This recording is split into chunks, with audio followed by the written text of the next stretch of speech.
بسم اللہ الرحمن الرحیم۔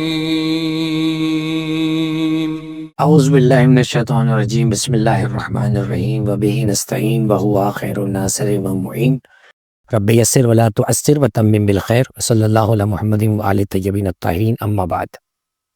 تمام مؤمنین کی خدمت میں حضرت امام حسن مجتبیٰ صلوات اللہ وسلامہ علیہ کی ولادت بسعادت، ولادت نورانیہ کی مبارکباد پیش کرتے ہیں۔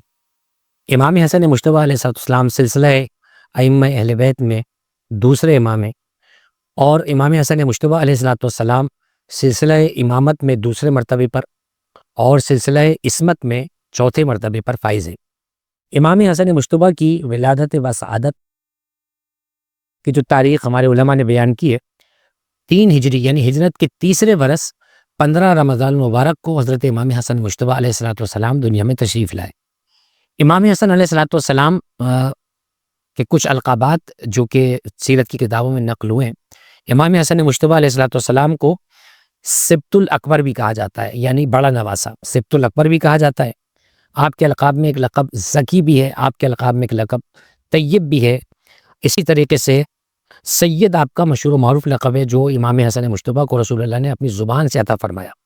ان میں سے ہر ایک لقب اپنے مقام پر ایک مکمل فضیلت پر دلالت کرتا ہے۔ زکی وہ کہ جو منزل تزکیہ کے اعلیٰ مراتب پر فائز ہو، بلکہ نہ صرف اعلیٰ مراتب پر فائز ہو بلکہ خود لوگوں کا تزکیہ نفس کرنے کا منصب اپنی بارگاہ میں رکھتا ہو۔ طیب یعنی کہ جو اپنی ولادت سے لے کر اپنی شہادت تک کے دنیاوی اور ہر معاملات میں طہارت کی اعلیٰ منزلوں پر ہو۔ امام حسن کی طیب نفسی پر، امام حسن مجتبیٰ کی نفس آپ کی یوں کہیے کہ تربیت پر اور آپ کے مقام مرتبے پہ، آپ کی طہارت پر سب سے بڑی دلیل آیت تطہیر انما یرید اللہ لیذھب عنکم الرجس اہل البیت ویطہرکم تطہیرا موجود ہے۔ اسی طریقے سے آپ کا ایک مشہور لقب سید ہے۔ آپ جانتے ہیں کہ سید جو ہے وہ اصطلاح کے اندر ان کو کہا جاتا ہے کہ جو اپنے ماں باپ کی طرف سے علوی ہو اور فاطمی ہو، یعنی جو ماں باپ کی طرف سے امام حسن و حسین علیہ السلام کی اولاد میں سے ہوں ان کو سید کہا جاتا ہے۔ یہ امام حسن علیہ السلام کا مشہور و معروف لقب ہے جو رسول اللہ نے اپنے مقام پر امام حسن کو عطا فرمایا ہے۔ آپ کی ولادت بسعادت جہاں اللہ سبحانہ وتعالیٰ کی کرامتوں میں سے ایک کرامت ہے اور اہل ایمان کے لیے ایک بہت بڑا معجزہ ہے، وہیں ہدایت کے طلبگاروں کے لیے آپ کا وجود مسعود ایک بہت مینار کی حیثیت رکھتا ہے، کردار کی مرکزی حیثیت رکھتا ہے۔ امام حسن مجتبیٰ علیہ السلام سورہ کوثر کی عملی تفسیر بن کر دنیا میں تشریف لائے۔ جب قریش کے لوگوں نے رسول اللہ کو ابتر کہہ کر نعوذ باللہ طعنہ دیا تو رسول خدا رنجیدہ ہوئے، اور اس رنجیدگی کو دور کرنے کے لیے پروردگار نے پیغمبر کو تسلی کے لیے جبریل علیہ السلام کے ذریعے آیت نازل فرمائی۔ بسم اللہ الرحمن الرحیم، انا اعطیناک الکوثر فصل لربک وانحر ان شانئک هو الابتر۔ اے حبیب، ہم نے آپ کو خیر کثیر عطا کر دیا ہے۔ تمام شیعہ سنی مفسرین اس پہ متفق ہیں کہ کوثر کے مختلف معنی میں سے ایک معنی نسل کثیر اور خیر کثیر مراد ہے، جو اہل بیت علیہ السلام کی صورت کے علاوہ کوئی اور نہیں ہو سکتا۔ یوں امام حسن مجتبیٰ علیہ السلام سورہ کوثر کی عملی تفسیر بنے، اور ابتر کا طعنہ دینے والوں کے منہ پر امام حسن ایک طرح سے تماچا جو ہے وہ بن کر نازل ہوا، اور امام حسن مجتبیٰ علیہ السلام تماچا ان کے منہ پہ جنہوں نے پیغمبر کو ابتر ہونے کا طعنہ دیا۔ چنانچہ امام حسن مجتبیٰ کی ولادت بسعادت ماہ رمضان کی 15 تاریخ کو ہے۔ آپ کی ولادت کے حوالے سے ایک روایت اہل سنت کی مشہور کتاب اخبار الدول میں موجود ہے، لکھنے والے اس کے علامہ کرمانی ہیں۔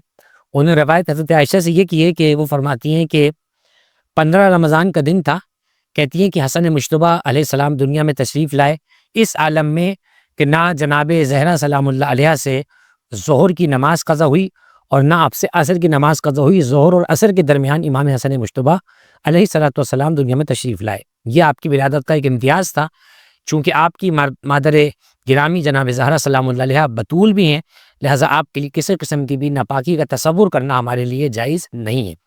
چنانچہ امام حسن مجتبیٰ علیہ السلام دنیا کے اندر اس عالم میں تشریف لائے کہ آپ اہل بیت علیہ السلام کے گھر میں بڑے فرزند کی حیثیت سے اور بڑے بیٹے کی حیثیت سے اور دوسرے امام کی حیثیت سے امام علی علیہ السلام کے گھر میں آپ کی ولادت بسعادت ہوئی۔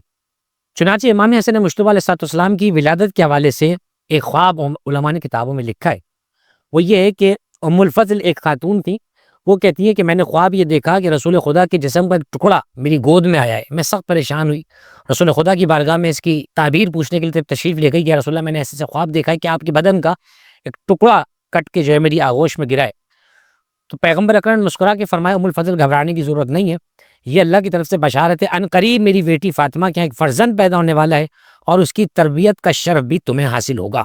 چنانچہ اس خواب سے ایک بات ہمیں پتہ چلی، وہ یہ پتہ چلی کہ جیسے جناب زہرا بضعۃ الرسول ہیں حدیث کے نص کے مطابق، اسی طریقے سے امام حسن مجتبیٰ اس خواب کی روایت کے مطابق اپنے نانا رسول اللہ کا اور اپنی والدہ گرامی جناب زہرا سلام اللہ علیہ کا ٹکڑا ہے، ایک جز کی حیثیت رکھتے ہیں۔ چنانچہ امام حسن مجتبیٰ علیہ السلام کی ولادت بسعادت کے ساتھ امت مسلمہ کو کچھ سنتیں عطا کی ہیں۔ سنت آپ جانتے ہیں وہ کام کہ جو پیغمبر اکرم کی سیرت طیبہ سے ثابت ہو اور تواتر کے ساتھ پیغمبر نے وہ کام کیا ہو، اس کام کو سنت کہا جاتا ہے۔ امت میں عقیقے کی سنت رائج ہے۔ عقیقہ یاد رکھیے بچے کے لیے اور بچی کے لیے رد بلا ہوتا ہے، یعنی مصیبتوں کو دور کرنے کا سبب ہوتا ہے۔ عقیقے کے حوالے سے فقہائے کرام نے یہ لکھا ہے کہ عقیقہ ولادت سے لے کر 7 دن کے اندر اندر مستحب ہے، 7 دن کے بعد اگر پوری زندگی میں بھی آپ کبھی اس بچے کا عقیقہ کریں گے تو وہ مستحب کی نیت سے نہیں ہوگا، رجائے مطلوبیت کی نیت سے اس عقیقوں کو کیا جائے گا۔ رجائے مطلوبیت کا مطلب یہ ہوتا ہے کہ اللہ سے ثواب کی امید رکھتے ہوئے میں یہ کام کر رہا ہوں۔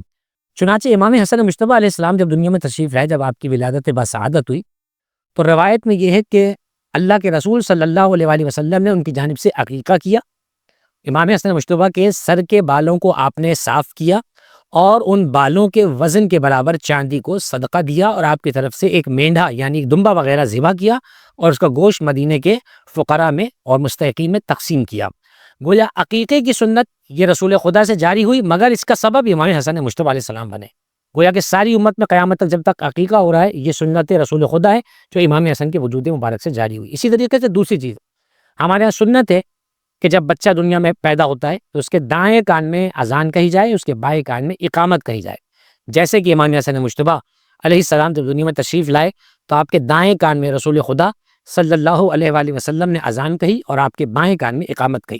گویا کہ قیامت تک جب یہ سنت ادا کی جائے گی تب سب کے ذہن میں یہ آنا چاہیے اور آئے گا کہ اذان سب سے پہلے کان میں جس بچے کے کہی گئی وہ امام حسن مجتبیٰ علیہ السلام تھے۔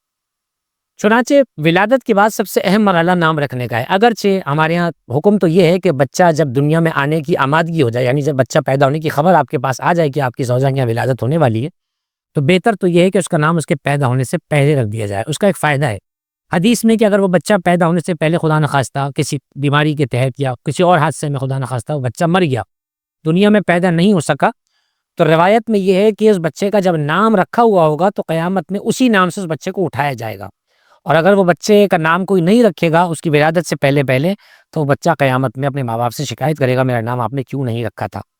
چنانچہ بچے کا نام رکھنا بڑا اہم ہے۔ پیغمبر کی ایک روایت ہے ہماری کتابوں میں، حق الولد علی الوالد ان یحسن اسمہ، پیغمبر فرماتے ہیں اولاد کا پہلا حق اس کے ماں باپ پر یہ ہے، اس کے والد پر یہ ہے کہ اس کا نام اچھا رکھے۔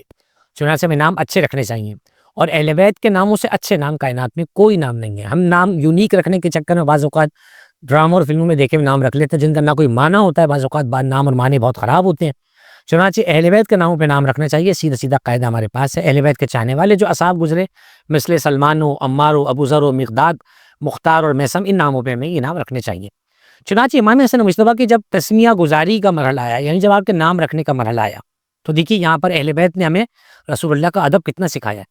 روایت یہ کہ جب امام حسن کی ولادت ہوئی رسول خدا خوشی خوشی تشریف لائے، صرف اس خوشی سے نہیں کہ آپ کے یہاں نواسا ہوا ہے، اس خوشی سے کہ آپ کو آپ کے دین کا ایک وارث مل گیا ہے۔ آپ تشریف لائے اور حضرت علی علیہ السلام سے پوچھا کہ آپ نے اس کا نام کیا رکھا ہے؟ فرمایا یا رسول اللہ میں آپ سے سبقت کیسے کر سکتا ہوں، آپ سے آگے کیسے بڑھ سکتا ہوں۔ دیکھیے یہ ادب رسالت ہے، اگرچہ باپ کا حق ہے کہ وہ نام رکھ دے، مولا علی باپ کیسے سے رکھ سکتے ہیں، لیکن آپ بتانا چاہ رہے ہیں کہ میں رسول خدا کو اپنی جان پر اولا اور مولا مانتا ہوں، لہٰذا میں نے رسول اللہ سے آگے نہیں بڑھا۔ روایت یہ ہے کہ رسول اللہ نے فرمایا علی جب تم مجھ سے آگے نہیں بڑھ سکتے تو میں اللہ سے آگے کیسے بڑھ سکتا ہوں، میں وہی کا انتظار کر رہا ہوں۔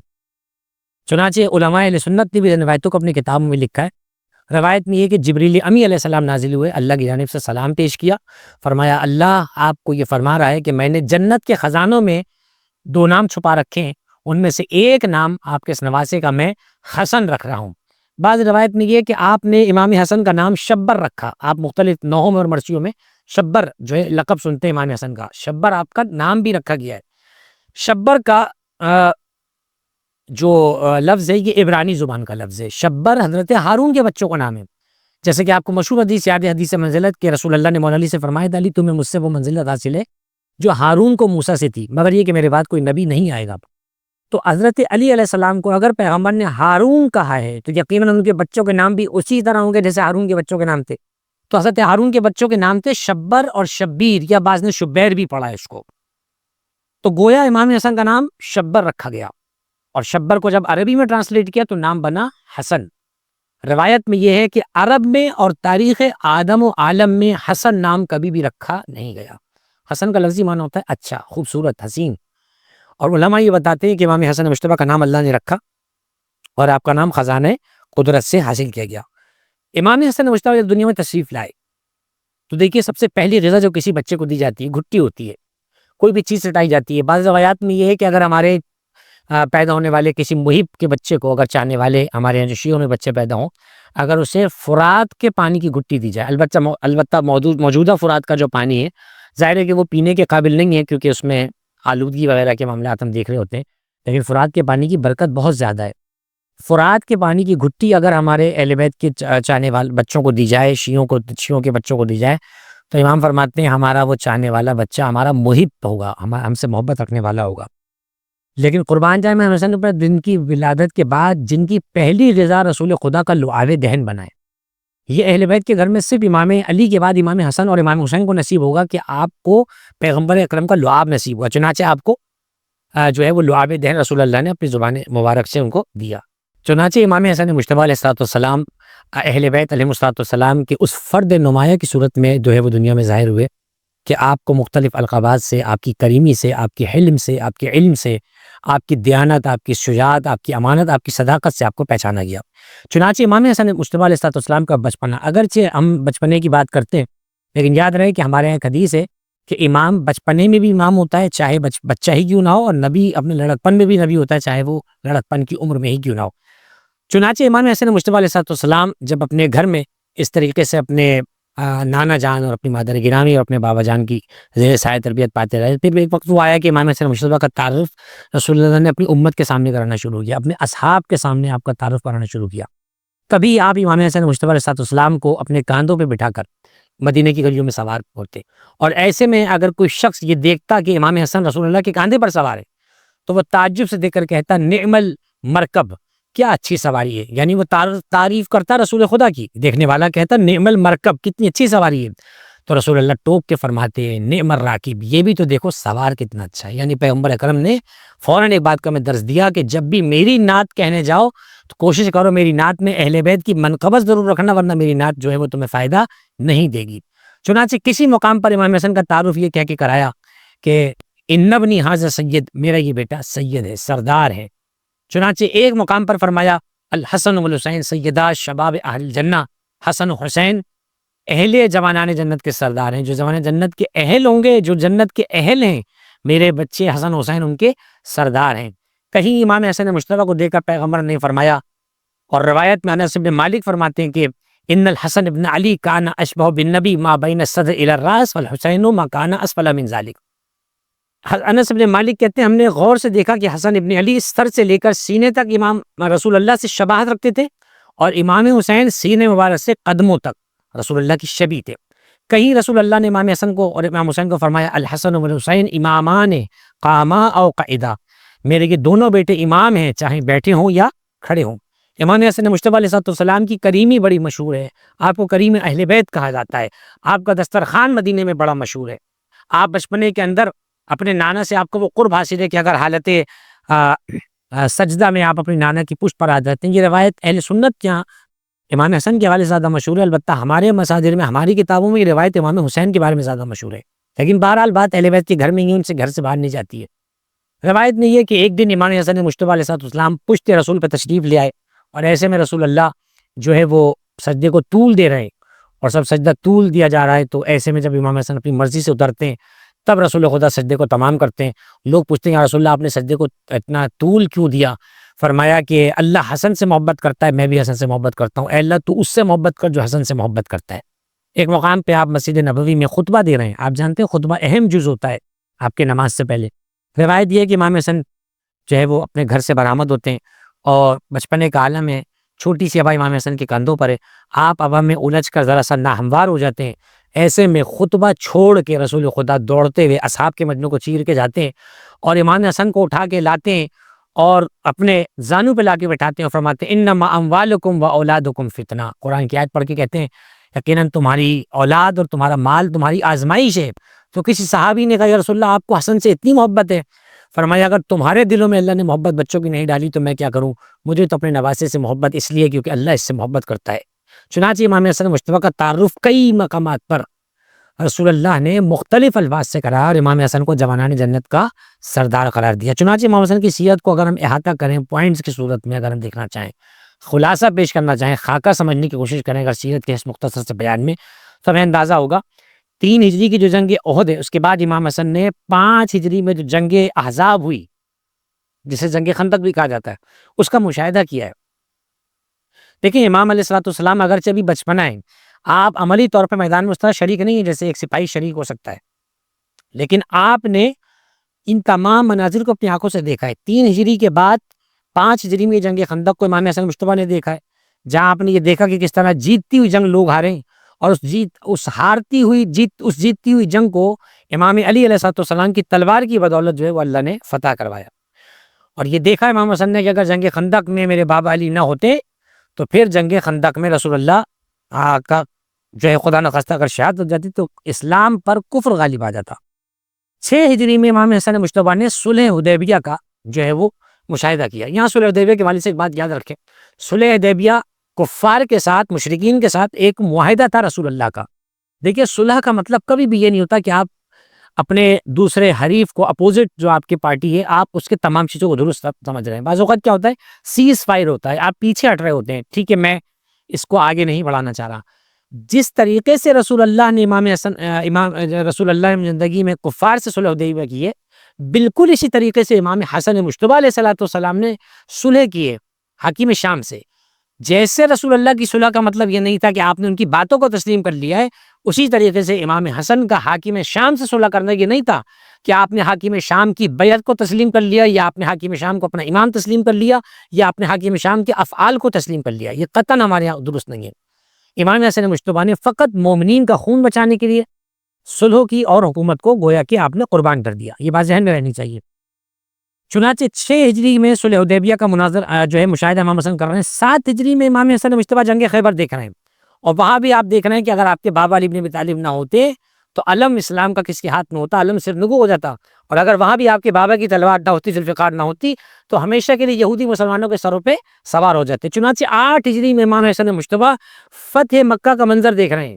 دیکھیں یہ آپ دیکھتے ہیں سیرت کے پیرائی کے اندر 8 ہجری میں فتح مکہ امام حسن دیکھ رہے ہیں، جہاں مصلحتاً ابو سفیان نے جو ہے وہ اور اس کے بیٹے نے اسلام کو قبول کیا، اور امام حسن نے اس طرح سے ایک اور منظر دیکھا کہ لوگ کس طریقے سے رعب اور دبدبے کی وجہ سے جو ہے وہ اسلام کے اندر داخل ہو گئے، کیونکہ فتح مکہ کے وقت آیت نازل ہوئی تھی اذا جاء نصر اللہ والفتح ورأیت الناس يدخلون فی دین اللہ افواجا۔ چنانچہ پیغمبر اکرم نے جو ہے وہ پیغمبر اکرم کی اس سیرت کا بھی مشاہدہ امام حسن نے کیا۔ 9 ہجری کے اندر اسلام، اب دیکھیں یہاں تک جو میں نے آپ کو سامنے بیان کیا 3 ہجری سے 8 ہجری تک، اس کو یاد رکھیں 3 ہجری سے 8 ہجری تک کا جو آپ کے سامنے سیرت کے امام حسن کے پہلو رہے، اس میں امام حسن نے مشاہدہ کیا ہے۔ آپ پریکٹیکلی کسی میدان جنگ میں شریک نہیں ہوئے کیونکہ آپ کا بچپنا ہے۔ 9 ہجری وہ میدان مباہلہ ہے کہ جہاں پریکٹیکلی امام حسن مجتبیٰ علیہ السلام عملی طور پر میدان مباہلہ میں شریک ہو رہے ہیں، اور یہ امام حسن علیہ السلام کی سیرت مبارک کا ایک جلیل القدر پہلو ہے۔ اور یہاں حکم پروردگار ہو رہا ہے فَقُلْ تَعَالَوْا نَدْعُوا أَبْنَاءَنَا وَأَبْنَاءَكُمْ وَنِسَاءَنَا وَنِسَاءَكُمْ، اس آیت کو آیہ مباہلہ کہا جاتا ہے، جہاں اللہ کے رسول کو حکم ہوا کہ آپ ان یہود عیسائیوں سے کہہ دیں کہ تم اپنے بیٹوں کو لاؤ میں اپنے بیٹوں کو لا رہا ہوں، تم اپنی عورتوں کو لاؤ میں اپنی عورت کو لاتا ہوں، اپنی عورتوں کو لاتا ہوں، تم اپنی جانوں کو لاؤ میں اپنی جانوں کو لاتا ہوں۔ چنانچہ تمام اہل سنت اہل تشیع علماء اس پہ متفق ہیں کہ اللہ کے رسول صلی اللہ علیہ وآلہ وسلم بیٹوں کے مقام پر اگر کسی کو لے کر گئے تو امام حسن حسین علیہ السلام ہے، اور اگر نساء کے خانے میں عورت کی جگہ کسی کو لے کر گئے تو حضرت صدیقہ طاہرہ فاطمہ الزہرا سلام اللہ علیہ ہیں، اور اگر نفس اور جان کی صورت پہ کسی کو لے کر گئے تو سوائے مولا علی علیہ السلام کے کوئی بھی یہاں سے جو ہے نہیں گیا ہے۔ چنانچہ اسے آیہ مباہلہ کہا جاتا ہے، اور آیہ مباہلہ اہل بیت کی صداقت پر سب سے بڑی دلیل ہے۔ چنانچہ عملی طور پر امام حسن مجتبیٰ مباہلے کے اندر جو ہے شریک ہوئے، اور اس طریقے سے آپ اس شان سے گئے کہ آگے آگے رسول خدا ہیں، گود میں امام حسین ہیں اور دائیں ہاتھ کی انگلی امام حسن نے پکڑی ہوئی ہے، رسول خدا کے پیچھے جناب زہرا ہیں، ان کے پیچھے حضرت امیر المومنین چل رہے ہیں۔ چنانچہ مباہلے کے اندر امام حسن مجتبیٰ پہلی مرتبہ عملی طور پہ بچپنے کے اندر آپ جو ہے وہ شریک ہوئے۔ 9 ہجری میں مباہلے کا واقعہ ہوا۔ اسی طرح 10 ہجری میں رسول اللہ نے آخری حج فرمایا، اور 10 ہجری میں امام حسن اس حج میں ساتھ شریک ہیں اپنے نانا کے، اور یہاں بھی آپ مشاہدہ کر رہے ہیں کہ کس طریقے سے میرے نانا نے حج سے واپسی پر غدیر خم کے مقام پر ان کے بابا امیر المومنین کی رسالت و خلافت کا اعلان کیا، اور من کنت مولا فہذا علی کے مولا کے ذریعے سے آپ نے امام علی کی امامت و خلافت پر نص کو قائم کیا۔ یاد رکھیے شیعہ نقطہ نگاہ سے جہاں امیر المومنین کی امامت اور افضلیت پر سینکڑوں ہزاروں دلائل کتابوں میں موجود ہے، جیسے علامہ ہلی نے الفین نامی کتاب میں 2000 دلیلیں مولا علی کی امامت پہ لکھی ہیں، اسی طریقے سے دیگر علماء نے ہماری کتابوں میں دلیل امام کی امامت پہ لکھی امام علی کی، وہیں امام علی کی امامت پر سب سے موٹی دلیل حدیث کے باب میں، حدیث کے چیپٹر میں من کنت مولا فہذا علی کی مولا ہے، جس کو امام حسن مجتبیٰ نے مناظرہ مشاہدہ کیا، اور غدیر کی حدیث کو امام حسن نے روایت بھی کیا ہے کیونکہ آپ موجود ہیں وہاں پر۔ اسی طریقے سے 11 ہجری کو امام حسن مجتبیٰ نے 28 سفر اپنے نانا رسول خدا صلی اللہ علیہ وآلہ وسلم کی شہادت اور رحلت کا پہلا حادثہ دیکھا۔ یہاں تک امام کی سیرت کو آپ نے دیکھا، 3 ہجری سے 8 ہجری تک آپ نے مشاہدہ کیا۔ 9 ہجری میں پریکٹیکلی مباہلے میں شریک ہوئے، 10 ہجری میں آپ حج میں موجود ہیں، غدیر خم کی واقعے کو سنا، اس حدیث کو روایت کیا، 11 ہجری میں آپ نے اپنے نانا کی وفات اور شہادت کو دیکھا، اور کس طرح آپ کے نانا کی امت نے آپ کے نانا کے بعد جو آپ اہل بیت سے روگردانی کی، لہٰذا وہ بھی امام حسن نے دیکھا، اور پھر آپ نے دیکھا کہ کس طرح آپ کے نانا کو لوگ جو ہے وہ بستر مرگ پر چھوڑ کر جو ہے وہ خلافت کے معاملات میں لگ گئے، اور ان معاملات کو بھی دیکھا۔ چنانچہ 11 ہجری ہی کے اندر 95 دن یا 75 دن یا 45 دن، 3 روایتیں جناب زہرا کی بہن کی جاتی ہیں نا، رسول اللہ کے بعد 11 ہجری کے اندر چند روز کے بعد امام حسن نے ایک دوسرا ثانیہ بہت بڑا دیکھا، جو بڑا صدمہ تھا اہل بیت کے لیے اور ان کے چاہنے والوں کے لیے، وہ حضرت صدیقہ طاہرہ سلام اللہ علیہ کی شہادت کا ثانیہ تھا اور واقعہ تھا۔ 11 ہجری کو وہ بھی دیکھا، اور یاد رکھیں آپ جناب زہرا کی شہادت کی روایات ہماری کتابوں میں معتبر موجود ہیں، ان روایات کے ایک راوی خود مولا امیر المومنین ہے کیونکہ آپ گھر میں موجود ہیں، ایک راوی امام حسن ہے آپ گھر میں موجود ہیں، ایک راوی امام حسین ہے آپ گھر میں موجود ہیں، ایک راوی حضرت فضہ ہیں آپ گھر میں موجود ہیں، ایک راوی حضرت زینب ام کلثوم ہے جو آپ گھر میں موجود ہے۔ چنانچہ جناب زہرا کی شہادت کی روایت ہمارے پاس مستند موجود ہے، یا ائمہ نے روایت کی ہے ہمیں۔ اسی طریقے سے امام حسن مجتبیٰ نے ان سخت تر حالات کے اندر آپ نے سارا معاملہ دیکھا۔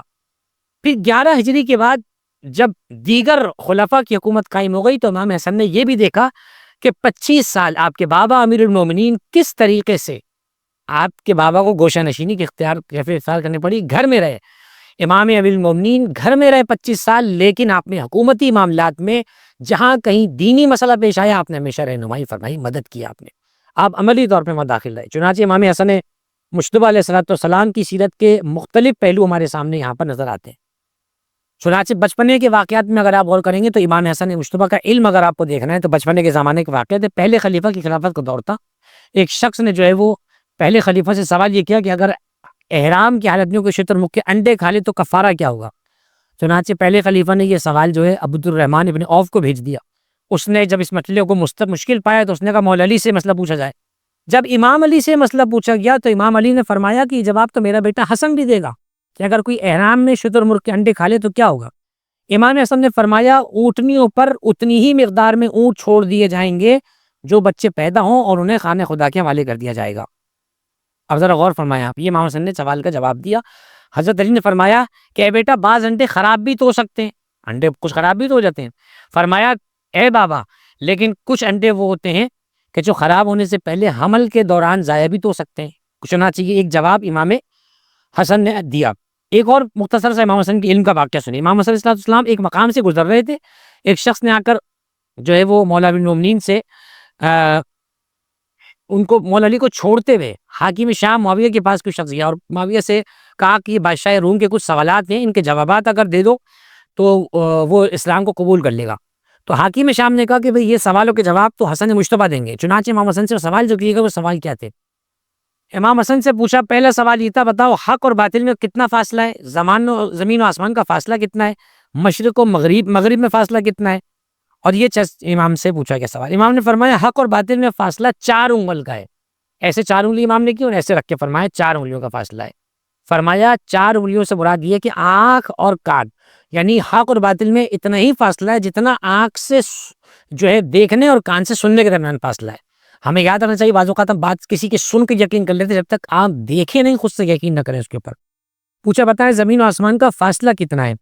تو امام حسن نے فرمایا زمین و آسمان کا فاصلہ اتنا ہے جتنا ایک سورج مشرق سے نکل کر مغرب میں ڈوبتا ہے، بس یہ جو فاصلہ اگر کوئی ناپ لے تو یہ فاصلہ جو ہے مشرق اور مغرب کا فاصلہ ہے.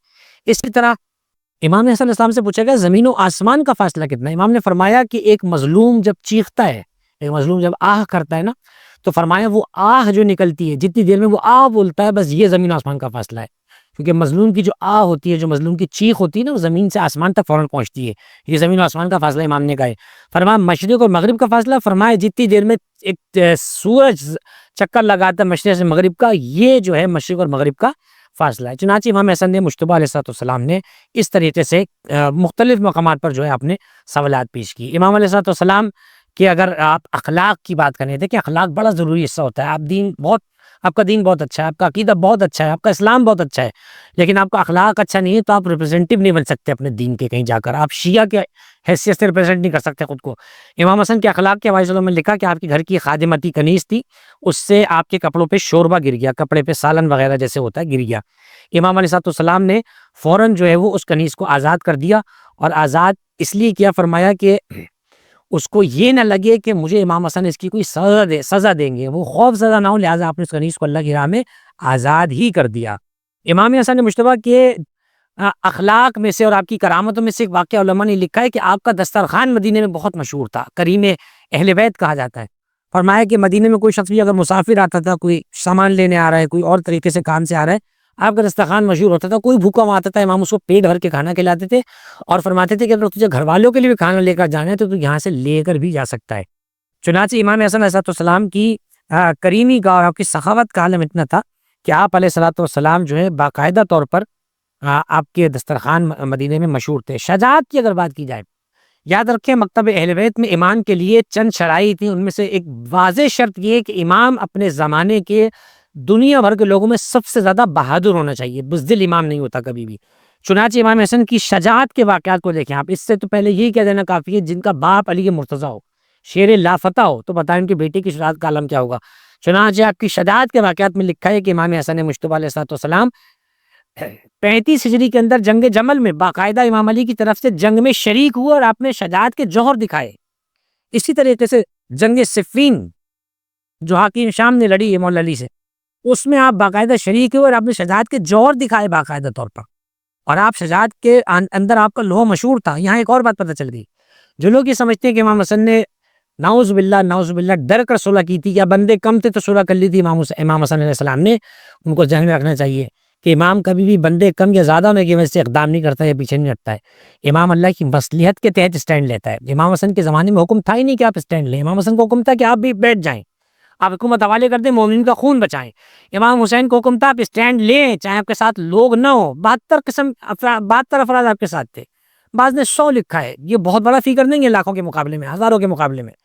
چنانچہ امام حسن کی شجاعت کے لوہے مانے گئے جنگ جمل میں، جنگ صفین کے اندر. یہ امام حسن اسلام کی جلالت کا عالم تھا. آپ کی عبادت کی اگر بات کی جائے تو علماء نے کتاب میں لکھا امام حسن مجتبیٰ علیہ السلام وہ امام تھے کہ جب وضو کا وقت آتا اور آپ وضو کے لیے پانی اٹھاتے تو آپ کے چہرے کا رنگ بدل جاتا تھا. کسی نے پوچھا یہ کیفیت کیوں ہوتی ہے؟ فرمایا خوف خدا میں حسن مجتبیٰ کا عالم یہ ہوتا ہے. ایک روایت میں یہ لکھا ہوا ہے کہ راہ خدا میں ایک مرتبہ آپ نے اپنا سارا مال جو کچھ امام کے پاس جمع پونجی تھی آپ نے سارا راہ خدا میں تقسیم کر دیا. فرمایا سب میں خدا کی راہ میں دے رہا ہوں. ایک روایت میں یہ کہ 25 حج امام حسن نے پیدل کیے، 25 حج پیدل کیے مدینے سے. اس زمانے میں آسان نہیں تھا، گرمیاں، راستے کی مشکلات، حالات کی خرابی. امام نے 25 حج پیدل کی. کسی نے سبب پوچھا کہ آپ نے 25 حج پیدل کیوں کیے؟ فرمایا خداوند متعال کی عبادت اور اس کی ذات کی بڑائی کو سامنے رکھتے ہوئے میں نے یہ کیا ہے. چنانچہ امام حسن مجتبیٰ علیہ السلام کی شخصیت کو اگر آپ دیکھیں گے تو یہ تو پہلو تھے جو آپ کی زندگی کے مختلف پہلو ہمیں نظر آئے. 40 ہجری مولا متقیان حضرت امیر کائنات کی شہادت کا سال ہے. 40 ہجری 19 رمضان کی شب میں آپ نے دیکھا کہ آپ کے بابا جو ہے وہ زخمی ہے. گویا کہ 40 ہجری پھر وہ سن بنا کہ جب 19 رمضان کو مولا کائنات دنیا سے رخصت ہوئے، اور مولا کائنات جب رخصت ہو رہے ہیں تو امام علی علیہ السلام نے امام حسن کو اپنے بعد امام معین کیا. یاد رکھیے، شیعہ امامیہ بارہ امامی کے نزدیک امامت نص سے قائم ہوتی. نص کا مطلب یہ ہوتا ہے کہ پچھلا ہادی اگلے ہادی کو معین کر کے واضح کر کے کہتا ہے یہ میرا امام ہے. جیسے ہمارے عقیدے کے مطابق رسول اللہ نے دنیا سے پردہ فرمانے سے پہلے غدیر میں نص قائم کر کے کہا تھا کہ یہ علی میرے بعد تمہارا آقا ہے، حاکم مولا بن کو تو مولا پہ کہا. اسی طریقے سے جب وصیت نامہ لکھوایا جا رہا تھا تو وہاں پہ بھی آپ نے مولا علی کو ہی مینشن کیا تھا. چنانچہ امام علی نے امام حسن پر نص قائم کی. یوں امام حسن مجتبیٰ جو ہے وہ شیعوں کے اور تمام مومنین اور تمام کائنات کے دوسرے امام قرار پائے. امام حسن مجتبیٰ علیہ السلام امامت اس عالم میں لے رہے ہیں کہ حاکم شام جو ہے وہ حکومت کے لیے جنگ کر رہا ہے، اور ایسی کیفیت میں امام حسن مجتبیٰ کو جب امامت ملتی ہے تو کیفیت کا عالم امام حسن مجتبیٰ کا یہ ہے کہ آپ علیہ السلام کو مشکلات کا سامنا ہے. انصار کی قلت ہے، امام کو انصار نہیں مل پائے، مددگار نہیں مل پائے جو آپ کے ساتھ اسٹینڈ لے پاتے، آپ کھڑے ہوتے قیام کرتے. امام نے فرمایا میرے ساتھ اگر قیام کرنے والے ہوتے میں اپنے بابا کی طرح جنگ کرتا، لیکن میرے ساتھ وہ لوگ نہیں تھے کہ میں جنگ کروں، لہٰذا میں نے مومنین کے خون کو بچانے کے لیے جو ہے وہ یہ صلح کا اقدام اٹھایا تاکہ مومن کا خون بچے. تو بعض لوگوں نے امام حسن مجتبیٰ علیہ السلام کو اس قدر اذیت دی کہ آپ کو طنز کر کر کہا السلام علیکم یا مذل المومنین، نعوذ باللہ، اے مومنوں کو ذلیل کرنے والے آپ پہ سلام ہو. یہ طنز ہے، یہ مظلومیت امام حسن مجتبیٰ کی. چنانچہ امام حسن مجتبیٰ علیہ السلام نے فرمایا کہ باخدا میں مومنوں کو ذلیل کرنے والا نہیں ہوں، میں تو مومنوں کو عزت دلانے والا ہوں. چنانچہ امام حسن مجتبیٰ علیہ السلام نے بہت سے مقامات پر خطبے ارشاد فرمائے. جب حاکم شام کو خلافت سپرد کر دی امام حسن مجتبیٰ نے، اور امام حسن مجتبیٰ نے ایک اہم اقدام اپنایا. دیکھیے بعض اوقات ہوتا یہ ہے کہ اسٹریٹجی جو ہوتی ہے بہت بڑی اہم ہوتی ہے. بعض اوقات آپ جنگ کر کر کسی کو زیر کرتے ہیں، بعض اوقات آپ پیپر پہ کسی کو جو ہے نا وہ زیر کر دیتے ہیں. امام حسن مجتبیٰ نے یہ والی اسٹریٹجی اپنائی. آپ نے آن پیپر یعنی شرائط کی صورت میں امام حسن نے جنگ جیتی ہے. امام نے حاکم شام سے کہا اگر حکومت تمہیں چاہیے تو مجھے خالی پرچہ بھجواؤ، میں اس پہ جو شرائط لکھوں گا ان پر اگر تم سرنڈر کرتے ہو تو میں تمہیں حکومت دینے کو تیار ہوں. حاکم شام نے اپنے لیٹر ہیڈ کو بھجوایا اور آخر میں اپنی مہر کو لگا کر بھیجا. یہ مہر کو لگانا بتا رہا تھا کہ وہ جنگ کے میدان میں ہار چکا ہے. وہی لکھ کر دیتا ہے لیٹر ہیڈ کے اوپر اسٹیمپ کہ جو ہار چکا ہوتا ہے سرنڈر کر چکتا ہے کہ بھائی ٹھیک ہے جو آپ کہو گے مجھے وہ ایکسیپٹیبل ہے، میرے پاس وہ تمام شرائط. چنانچہ پہلی شرط امام حسن نے لکھی کہ میں تمہیں شرط حکومت دے رہا ہوں کہ تم کتاب خدا اور سنت رسول پہ عمل کرو گے. نمبر 2، تم اپنے بعد کسی کو جانشین نہیں بناؤ گے، خلافت واپس ہمارے پاس آئے گی. نمبر 3، ہمارے شیعہ جہاں رہ رہے ہیں دنیا کے اندر وہ ان کا مال جان محفوظ ہوگا، تمام عرب ممالک میں جہاں جہاں ہماری شیعہ ہیں. نمبر 4، ممبروں سے میرے بابا علی کو سب نہیں کیا جائے گا، برا بھلا نہیں کہا جائے گا. یہ شرائط لکھی امام حسن نے، اور وہی شرائط کو اس نے قبول کیا کہ ٹھیک ہے میں ان شرائط پر آپ سے حکومت لے رہا ہوں. علماء اہل سنت لکھتے ہیں اپنی کتابوں کے اندر کہ حاکم شام نے ان میں سے ایک شرط کی بھی لاج نہیں رکھی، اور آخرکار امام حسن کی شہادت کا سبب بنا. جب امام حسن نے صلح کی ہے اور شرائط لکھ کر سامنے والے کو دی ہیں تو جب امام دربار میں پہنچے تو حاکم شام نے کہا کہ کچھ ارشاد فرمائیے، کچھ آپ آخری جملے اگر کہنا چاہیں. امام حسن مجتبیٰ ممبر پر تشریف لے گئے اور آپ نے کیا عجیب جملہ ارشاد فرمایا. آپ نے فرمایا حمد اس اللہ کی جس نے ہمارے گھر میں نبوت قرار دی، جس نے ہمیں ایمان دیا اور اسلام دیا. اور پھر اپنے بابا کی شہادت کا تذکرہ کرتے ہوئے ان الفاظ میں ارشاد فرمایا کہ اب سے کچھ دن پہلے وہ شخص گزرا ہے کہ نہ اس سے پہلے کوئی اس جیسا گزرا تھا نہ اس کے بعد کوئی جیسا آئے گا. اور پھر اس کے بعد اپنے فضائل امام حسن نے پڑھے، فرمایا کہ میں سراج منیر کا بیٹا ہوں، میں بشیر کا بیٹا ہوں، میں نذیر کا بیٹا ہوں، میں وہ ہوں جن کی مودت کو اللہ نے فرض قرار دیا ہے، میں وہ ہوں جن پہ اللہ نے صدقے کو حرام قرار دیا ہے، میں وہ ہوں جن کی طہارت کو اللہ نے قرآن میں واجب کہا، اور میں وہ ہوں جن کی مودت کو اللہ نے مسلمانوں اور مومنوں پر لازم قرار دیا ہے، میں وہ ہوں جو اپنے بغض رکھنے والوں کو قیامت میں حوض کوثر سے آگ کے کوڑوں سے مارتا ہوا بھگاؤں گا. چنانچہ امام حسن مجتبیٰ نے اپنے فضائل بیان کیے. اتنے میں حاکم شام کی طرف سے کوئی شخص اٹھا اور ابا کھینچتے ہوئے امام کی توہین کے انداز میں کہنے لگا بس کیجیے اور ممبر سے نیچے اتر آئیے. چنانچہ امام حسن مجتبیٰ علیہ السلام نے اس کو گھور کے دیکھا اور معزز سے آپ نے جملہ اس کو ارشاد فرمایا کہ تجھے شرم نہیں آتی کہ تو عورت ہو کے مردوں میں کھڑی ہے. تو علماء نے لکھا کہ وہ مرد تھا باقاعدہ، لیکن امام حسن نے جب جلال کے عالم میں اس کے لفظ کہا تو اس کی پوری کیفیت عورت جیسی بن چکی تھی، وہ مرد باقی نہیں تھا۔ یہ امام حسن کا جلال بھی تھا۔ آپ کریم بھی ہیں، آپ بشیر ابن البشیر ہیں، ابن النذیر ہیں، آپ ہادی ہیں، آپ کریم ہیں، آپ کوثر ہیں، آپ قدر ہیں، آپ امام ہیں، آپ جو ہے وہ امیر المومنین کے وارث ہیں، سبط الاکبر ہیں، سید شباب اہل الجنہ ہیں، اور اس سے بڑھ کر کیا ہوا، آپ امام حسین کے بھی امام ہیں۔ چنانچہ آخری جملہ بات کو یہاں روک رہے ہیں۔ بعض لوگ اعتراض ہی کرتے ہیں کہ یہ بتائیے آپ لوگ امام حسن کے ساتھ سوتیلا سلوک کیوں کرتے ہیں؟ آپ امام حسین کی نسل میں امام مانتے ہیں، امام حسن کے بیٹوں کو امام کیوں نہیں کہتے؟ اس بارے میں ہمارے پاس روایت موجود ہے۔ کسی نے امام صادق علیہ السلام سے پوچھا تھا کہ یہ بتائیے کہ امامت امام حسین کی نسل میں گئی، امام حسن کی نسل میں کیوں نہیں گئی؟ امام نے شاید فرمایا یہ بتاؤ کہ اللہ سبحانہ و تعالیٰ نے امامت کو یعقوب کی نسل میں آگے قرار کیوں دیا، یوسف کی نسل میں قرار کیوں نہیں دیا؟ امامت یہ بتاؤ نبوت جو ہے وہ یوسف کی نسل میں کیوں نہیں گئی آگے؟ اسی طریقے سے یہ بتاؤ نبوت اسحاق کی نسل میں آگے کیوں نہیں گئی، اسماعیل کی نسل میں آگے کیوں آئی؟ تو سامنے والے کے پاس کوئی جواب نہیں تھا۔ امام نے فرمایا کہ اللہ اپنے افعال میں حکیم ہے، وہ جو کرتا ہے اللہ کی اپنی مصلحت کے تحت، اپنی مشیت کے تحت کرتا ہے۔ اور علل الشرائع میں ایک روایت موجود ہے کہ امامت اللہ سبحانہ و تعالیٰ نے دو بھائیوں میں، یعنی امام حسن حسین کے بعد کبھی دو بھائیوں میں امامت کو جمع نہیں کیا۔ آپ امامت کی ترتیب میں دیکھ لیں، امام حسن حسین کے بعد دو بھائی کبھی بھی امام نہیں بنے ہیں۔ چنانچہ اللہ کی مصلحت تھی، اس نے امام حسن کو بہت کرامت عطا فرمائی۔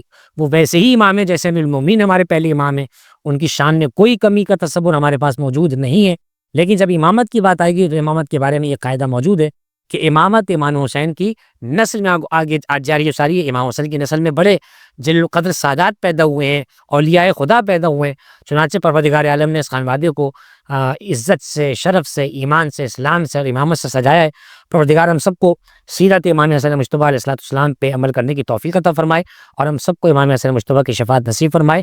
وآخر دعوانا الحمدللہ رب العالمین، والسلام علیکم ورحمۃ اللہ وبرکاتہ۔ اللهم صل على محمد